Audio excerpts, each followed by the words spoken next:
Assalamualaikum warahmatullahi wabarakatuh. Bertemu lagi dengan saya Resa Ramawati dengan NIM 23140123 dari program studi Pendidikan Guru Sekolah Dasar.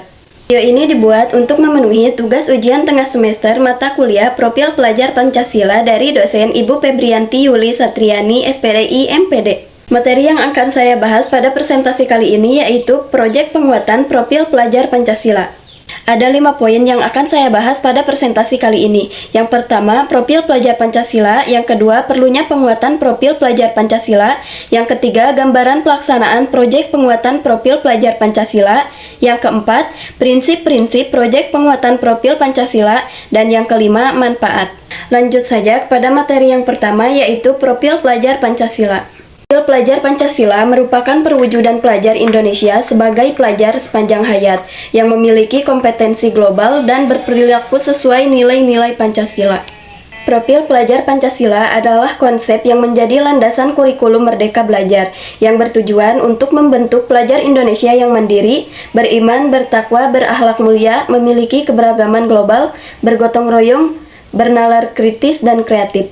Profil ini terdiri dari 6 dimensi, yaitu beriman, bertakwa kepada Tuhan Yang Maha Esa, dan berakhlak mulia, mandiri, bergotong royong, berkebinekaan global, bernalar kritis, dan kreatif. Lanjut kepada poin yang kedua, yaitu perlunya penguatan profil pelajar Pancasila. Perlunya penguatan profil pelajar Pancasila merupakan upaya untuk mendorong tercapainya profil pelajar Pancasila dengan menggunakan paradigma baru melalui pembelajaran berbasis proyek. Sebagai salah satu sarana pencapaian profil pelajar Pancasila diharapkan dapat memberikan kesempatan kepada peserta didik untuk mengalami pengetahuan sebagai proses penguatan karakter sekaligus kesempatan untuk belajar dari lingkungan sekitarnya. Penguatan profil Pancasila adalah upaya untuk memperkuat kompetensi dan karakter siswa sesuai dengan nilai-nilai Pancasila melalui proyek-proyek kokurikuler. P5 dirancang untuk mendukung pencapaian kompetensi dan karakter sesuai dengan standar kompetensi lulusan. Kegiatan ini fokus pada pembelajaran lintas disiplin ilmu yang mengamati dan mencari solusi atas masalah-masalah di sekitar. Poin yang ketiga yaitu gambaran pelaksanaan proyek penguatan profil Pancasila. Gambaran pelaksanaan proyek penguatan profil Pancasila dilakukan untuk memberikan kesempatan kepada peserta didik untuk mengalami pengetahuan sebagai proses penguatan karakter sekaligus kesempatan untuk belajar dari lingkungan sekitarnya. Proyek penguatan profil pelajar Pancasila atau P5 adalah kegiatan kokurikuler berbasis proyek yang dirancang untuk menguatkan pencapaian kompetensi dan karakter sesuai profil pelajar Pancasila. Pelaksanaan P5 bersifat fleksibel baik dari segi muatan, kegiatan, dan waktu. P5 bertujuan untuk membantu siswa mengembangkan kapasitas dan keterampilan sesuai nilai-nilai Pancasila melalui pembelajaran berbasis proyek. Poin yang keempat yaitu prinsip-prinsip proyek penguatan profil Pancasila. Yang pertama yaitu prinsip holistik. Prinsip holistik adalah pendekatan yang melihat segala sesuatu sebagai kesatuan utuh, bukan sebagai kumpulan bagian yang terpisah-pisah.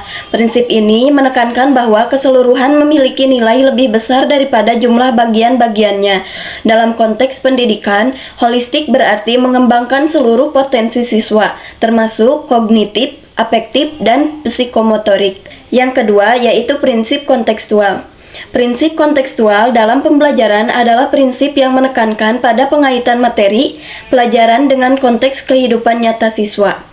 Ini berarti materi yang dipelajari harus relevan dan bermakna bagi siswa, serta mereka dapat mengaplikasikannya dalam kehidupan sehari-hari. Yang ketiga yaitu prinsip berpusat. Prinsip berpusat dalam konteks pendidikan merujuk pada pendekatan pembelajaran yang menempatkan peserta didik sebagai pusat perhatian dalam proses belajar mengajar. Ini berarti pembelajaran disesuaikan dengan kebutuhan, minat, dan gaya belajar masing-masing peserta didik.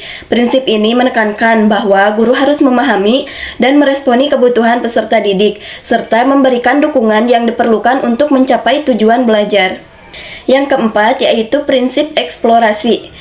Prinsip eksplorasi secara umum adalah tindakan mencari dan menemukan sesuatu, baik itu secara literal, seperti bahan tambang, minyak bumi, atau daerah baru, maupun secara abstrak, seperti pengetahuan baru atau ide.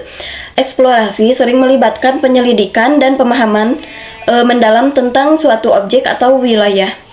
Lanjut, poin yang kelima yaitu manfaat. Yang pertama yaitu manfaat untuk instansi pendidikan.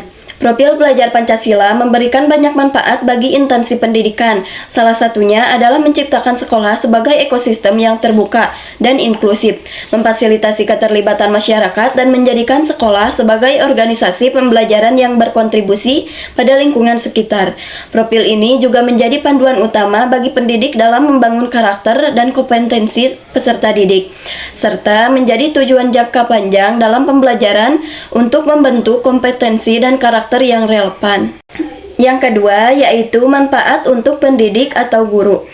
Profil pelajar Pancasila memberikan banyak manfaat bagi pendidik dan guru, antara lain sebagai pedoman utama dalam mengembangkan karakter dan kompetensi peserta didik, serta sebagai acuan dalam merancang pembelajaran yang relevan dan bermakna. Profil ini membantu pendidik memahami tujuan pendidikan nasional dan bagaimana mengintegrasikannya dalam proses belajar mengajar. Dan yang ketiga yaitu manfaat untuk murid atau peserta didik. Profil pelajar Pancasila memberikan banyak manfaat bagi peserta didik, terutama dalam mengembangkan karakter, kompetensi, dan kesiapan menghadapi dunia masa depan. Profil ini membantu peserta didik menjadi individu yang beriman, berakhlak mulia, kebinekaan global, bergotong royong, mandiri, bernalar kritis, dan kreatif. Melalui profil ini, peserta didik juga dilatih untuk menjadi warga negara yang aktif dan produktif, serta mampu berkontribusi pada pembangunan bangsa dan dunia.